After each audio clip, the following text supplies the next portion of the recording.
What is going on, everyone, and welcome back to another comic book breakdown. Today we'll be discussing Batman, One Bad Day, Bane, issue number 1. So this is a standalone story, and while I'm going to be breaking down the issue, I still suggest you getting your own copy to support the creators. And I just gotta say, this issue was so cool. This was probably my favorite One Bad Day issue that I've read so far. It truly felt like a complete story, and I was so satisfied when I was done reading it. So now kick back, relax, and let's talk comics. So this issue was split up into 3 different chapters, and each share its own theme. We begin with chapter 1, Broken, and it focuses on a much older Bane. We don't learn how far into the future this issue is set, but Bane's days of crime are in the past, and he's living out his days in Mexico as a wrestling champion. He's reliving his glory days of breaking the bat in packed arenas for money. He goes from supervillain and assassin to an adored wrestling champ. I mean, not bad if you ask me. You can tell though that while he's loved for what he's doing, it's not resonating well with him and something's off. After the show, his opponent says it was an honor to be included in one of these wrestling matches with you,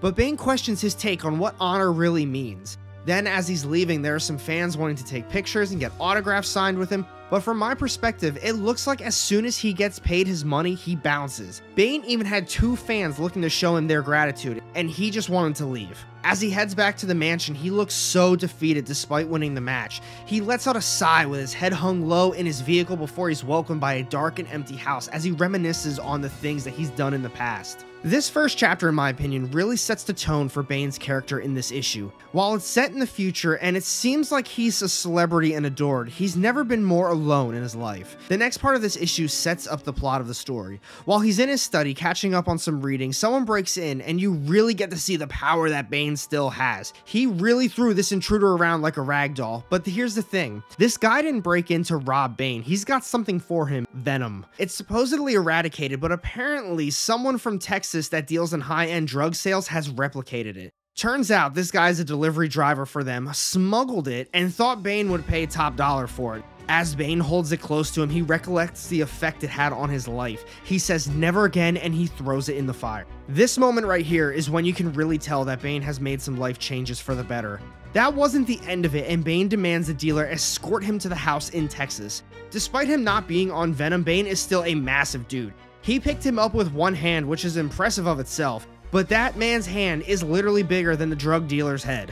The dealer was absolutely scared to death and realizes that the rumors were true. This truly is Bane, and it's not all some dumb wrestling act. As we wrap up the first chapter, while Bane darts off to pack his things, he leaves us with that he's done more than just break the bat. He's actually killed Batman. This was a great way to end the first chapter of the issue. They did a sensational job setting up Bane's character for the story. He's a loved wrestling champ, but at the same time, he's alone and seems to be ashamed of the things he's done in his past. It looks like he's really trying to create a better life for himself. Then they dove deeper into the mystery of his past by letting us know that he's actually the one that killed Batman. Now with chapter 2, Fall of the Night, our main characters are headed to Texas to stop the Venom production, and in the process we get a lot of flashbacks showing Batman and Bane through the form of storytelling.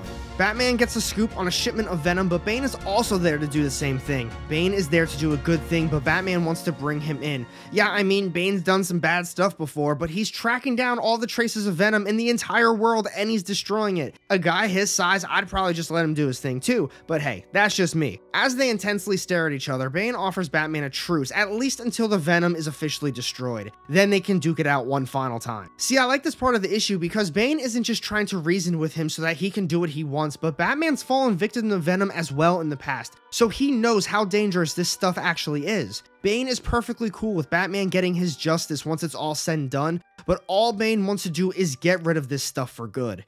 In addition to unraveling some of Bane's mystery, we learn the backstory on our drug dealer as well and how he got roped into all of this. His story is honestly just as sad and eerily similar to Bane's. Bane was born to serve a life sentence of his father, while our dealer was forced to repay his drug-dealing father's debt. He caps off his story with a "nothing you'd understand though." I read that and I pictured an Office moment with someone turning to the camera as it just zooms in on their face. But Bane's story with Batman is far from over. Our dealer didn't forget Bane's little comment of him murdering Batman, and he wants to know more of what happened. They teamed up trying to rid the world of Venom, and they didn't become friends on this journey, but they came to an understanding of each other. Together, they nearly eradicated eradicated Venom from the world. This was such a good issue, but I wish we could have seen more of their team-ups. I understand they couldn't really do that because it would be too distracting to the main plot, so I get it. But man, it would have been cool. While back in Gotham, they learn a common enemy of theirs is connected to a Venom distributor. The monster's name is Grudge, and he oozes with Venom, infecting everything that he touches.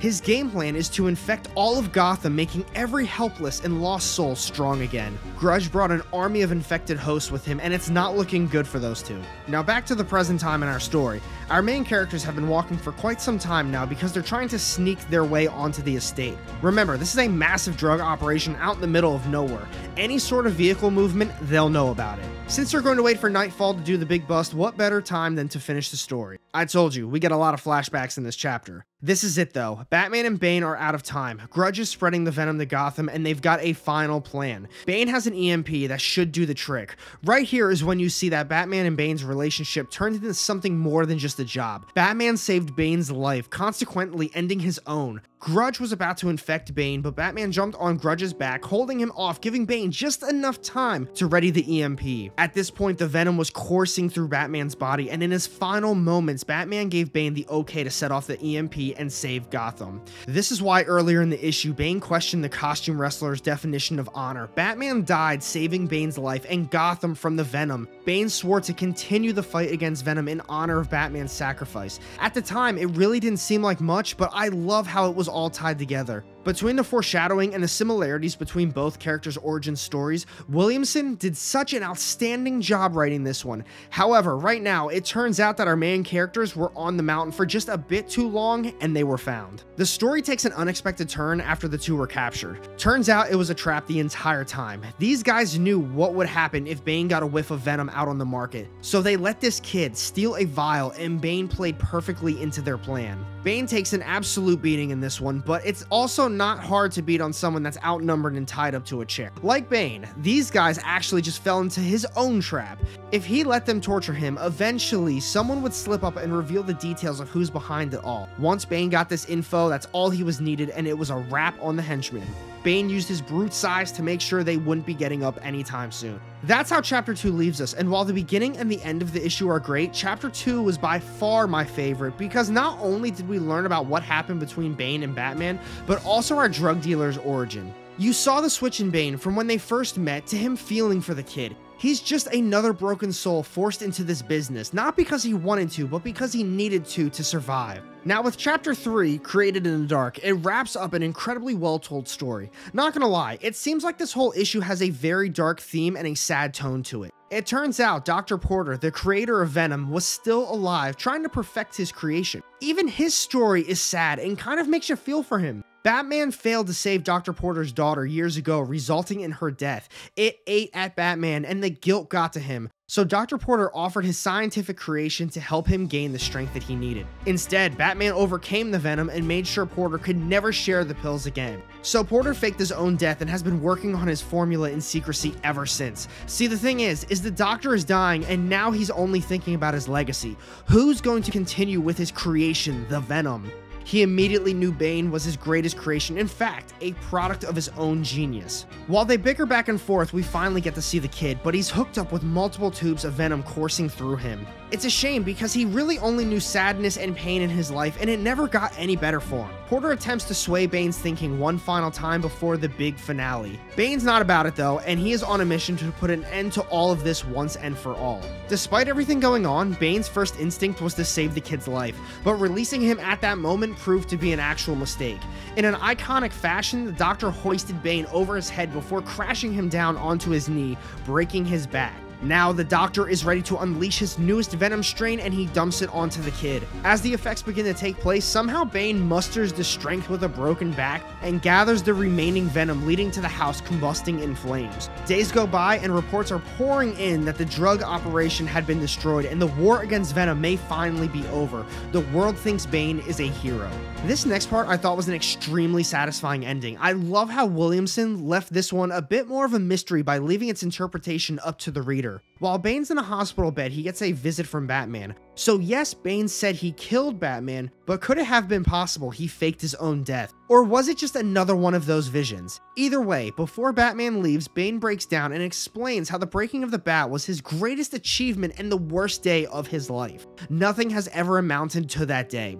This conversation was a great way to end this issue. His mission is over, he succeeded. Batman was even proud of Bane's accomplishments, whether he was real or was just a vision. That's how Bane saw it, and just his development as a human being. The best advice Batman told him was to find a reason to live a new day. Now, as we wrap up this issue, Bane looks to be starting fresh, leaving his old life behind him, and now he's going to be teaching the kid everything he knows. And that's a wrap on this breakdown. Man, that was such a good issue. I hope you enjoyed it too. The creative team put so much effort into this one, and it really shows. Thank you for watching, everyone. I hope you enjoyed this breakdown. Be sure to comment down below your thoughts on the issue and theories on the ending. Let me know what series you want me to break down next. If you guys don't want to miss out on any of my upcoming content, hit that subscribe button down below so you can stay up to date on all of my latest releases. Thanks again, everyone, and have a great day.